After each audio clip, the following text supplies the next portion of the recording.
Welcome friends. 2024 শিক্ষাবর্ষে শিক্ষা দপ্তর চেয়েছিল 360 degree holistic progress report card চালু করতে, কিন্তু পরিকল্পনার অভাবের জন্য ব্যর্থ হয় সেই প্রচেষ্টা।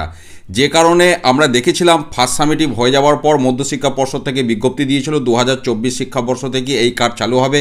বিদ্যালয়ে কার্ড এসেও গিয়েছিল, অনেকে লেখালেখি শুরুও করে দিয়েছিলেন, কিন্তু দেখা গেল হলিস্টিক রিপোর্ট কার্ডের যে নম্বর বিভাজন তার সাথে সামেটিভ যেটা হয়ে গেছে সেটা মিলছে না। বাংলা শিক্ষা পোর্টালের যে নম্বর বিভাজন কোনোটাই মিলছে না, যে কারণে শিক্ষা দপ্তর শেষ পর্যন্ত যাই হোক সেই সিদ্ধান্ত থেকে পিছু হটে।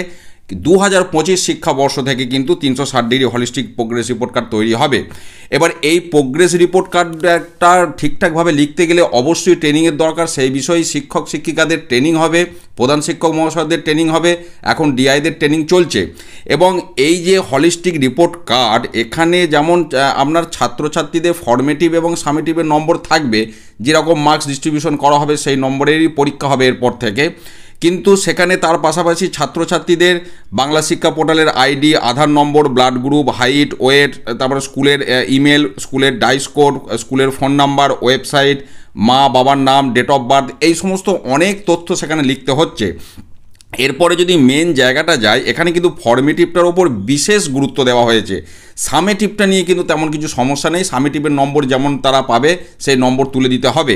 কিন্তু ফর্মেটিভটা আগে যেটা 5টা ইন্ডিকেটার ছিল সাবজেক্ট ওয়াইজ নম্বর আপনারা তুলতেন, এক্ষেত্রে কিন্তু ফর্মেটিভটাকে 3টে ভাগে ভাগ করা হয়েছে। এবং সেই 3টে ভাগের আমরা যেমন ফর্মেটিভ 1, ফর্মেটিভ 2, ফর্মেটিভ 3 ছিল সেটা রয়েছে, প্রত্যেকটাকে আবার 3টে করে ভাগ করা হয়েছে দিয়ে F1A, F1B, F1C, F2A, F2B, F2C, F3A, F3B, F3C subject wise এইভাবে প্রথম ব্রেকআপটা এইভাবে করা হয়েছে। এবং সেই ফর্মেটিভের মধ্যে একটি আবার রয়েছে শিক্ষণের বৌদ্ধিক দক্ষতার ক্ষেত্রসমূহ, যার কিন্তু অনেকগুলো ইন্ডিকেটার আছে। এটাও কিন্তু 3টি ফর্মেটিভের জন্যই আলাদা আলাদাভাবে লিখতে হবে। একই রকম আরও একটি আইটেম আছে ব্যক্তিত্ব ও জীবনশৈলীর বিকাশ। বিষয়গুলো আপনারা বুঝতে পারছেন কতটা জটিল। এই একটার আন্ডারে আবার 7-8টা করে কিন্তু ইন্ডিকেটার আছে এবং প্রত্যেকটার ক্ষেত্রে গ্রেড দিতে হবে। Grade A, B, C, D, খুব ভালো, ভালো, মাঝারি, এরকম ভাগটা থাকবে। এটারও আপনার 7-8টা ইন্ডিকেটার আছে। আরও একটি আইটেম রয়েছে আচরণে বৌদ্ধিক ক্ষেত্রের প্রকাশসমূহ।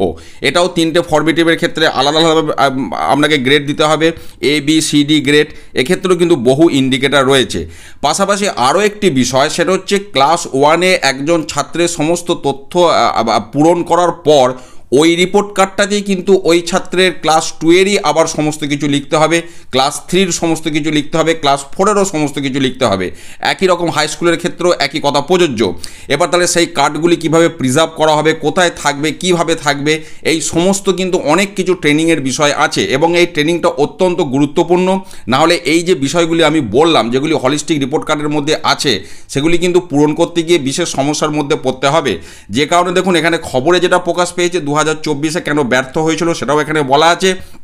পাশাপাশি এবছর অলরেডি ট্রেনিং শুরু হয়ে গেছে এবং সেই প্রথম দফায় যে ডিআইদের ট্রেনিং হচ্ছে, তারপর প্রধান শিক্ষক এবং সহশিক্ষক শিক্ষিকাদের এই বিষয়টি নিয়ে ট্রেনিং হবে। এবং 2025 শিক্ষাবর্ষের নম্বরের যে বিভাজন সেটা হলিস্টিক রিপোর্ট কার্ডের সাথে সামঞ্জস্য করে বাংলা শিক্ষা পোর্টাল এবং বাস্তবে সেই নম্বরের ভিত্তিতেই পরীক্ষা হবে। এবং টোটাল কিন্তু এই 360 degree holistic progress report card fill up করতে হবে। কাজে উপযুক্ত পরিকল্পনা নিয়ে ট্রেনিংটা না করলে কিন্তু ঠিকঠাকভাবে আপনারা পূরণ করতে পারবেন না, সেক্ষেত্রে সমস্যায় পড়বেন। এবং এই ট্রেনিং প্রত্যেক শিক্ষক শিক্ষিকাকে নিতে হবে, তার কারণ হলিস্টিক রিপোর্ট কার্ড বা প্রোগ্রেস রিপোর্ট কার্ড যে লেখার বিষয় সেটা প্রত্যেককেই কাজটা করতে হয়। কাজে এই একটি অত্যন্ত গুরুত্বপূর্ণ বিষয় রয়েছে।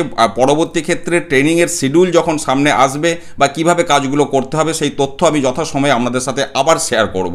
আপাতত এইটুকু তথ্য আমি দিয়ে রাখলাম। ভালো থাকুন, সুস্থ থাকুন, ধন্যবাদ।